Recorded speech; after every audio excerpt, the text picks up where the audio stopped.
Get ready for the dictation. Get ready for the dictation.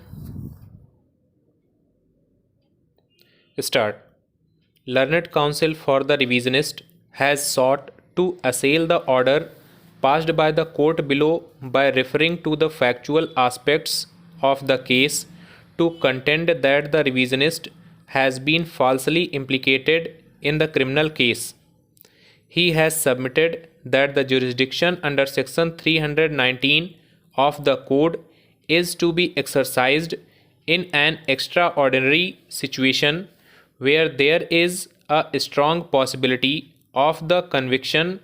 of the accused who is proposed to be summoned,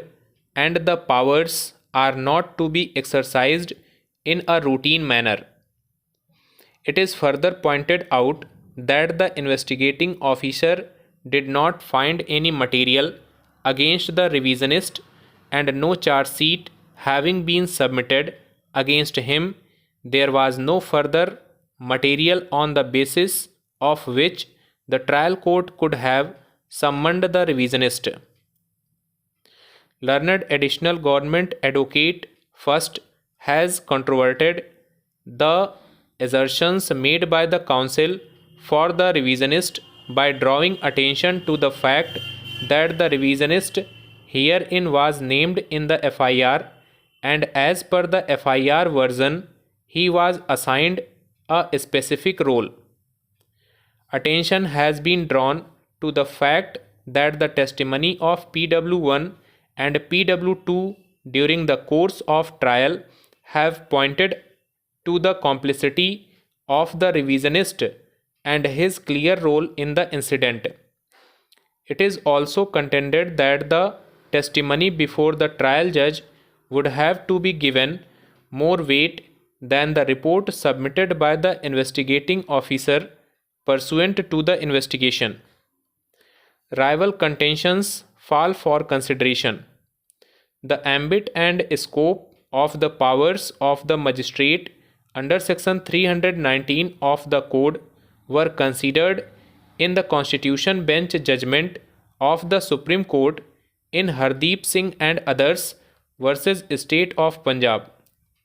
Referring to the object of the provision, it was held that the object of the provision is that the real culprit should not get away unpunished, and in a situation where the investigating agency for any reason does not array one of the real culprits as an accused, the court is not powerless in calling the said accused to face trial. It was stated thus: the constitutional mandate under Articles 20 and 21 of the Constitution of India 1950 provides a protective umbrella for the smooth administration of justice, making adequate provisions to ensure a fair and efficacious trial so that the accused does not get prejudiced after the law has been put into motion to try him for the offense, but at the same time also gives equal protection to victims and to society at large to ensure that the guilty does not get away from the clutches of law.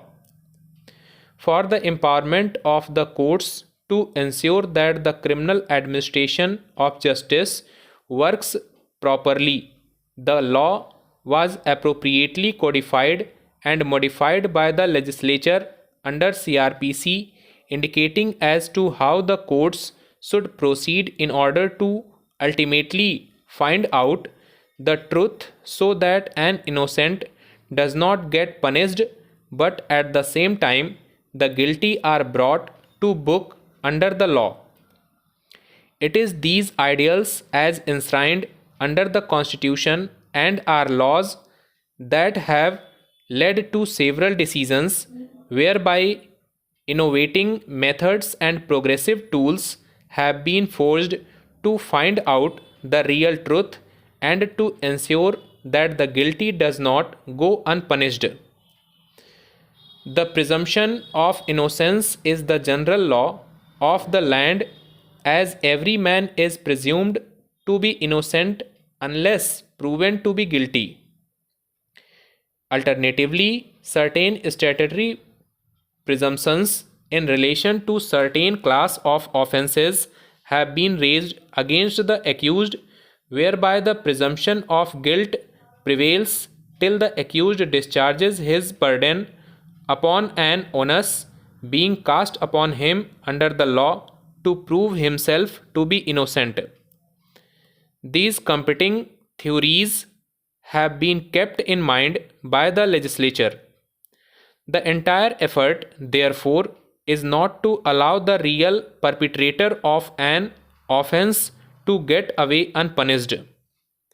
This is also a part of fair trial, and in our opinion,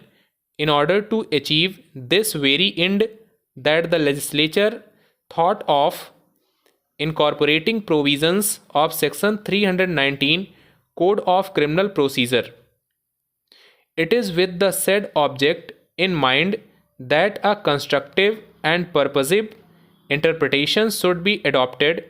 that advances the cause of justice and does not dilute the intention of the statute conferring powers on the court to carry out the above mentioned avowed object and purpose to try the person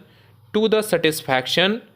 of the court as an accomplice in the commission of the offense that is the subject matter of trial. Stop.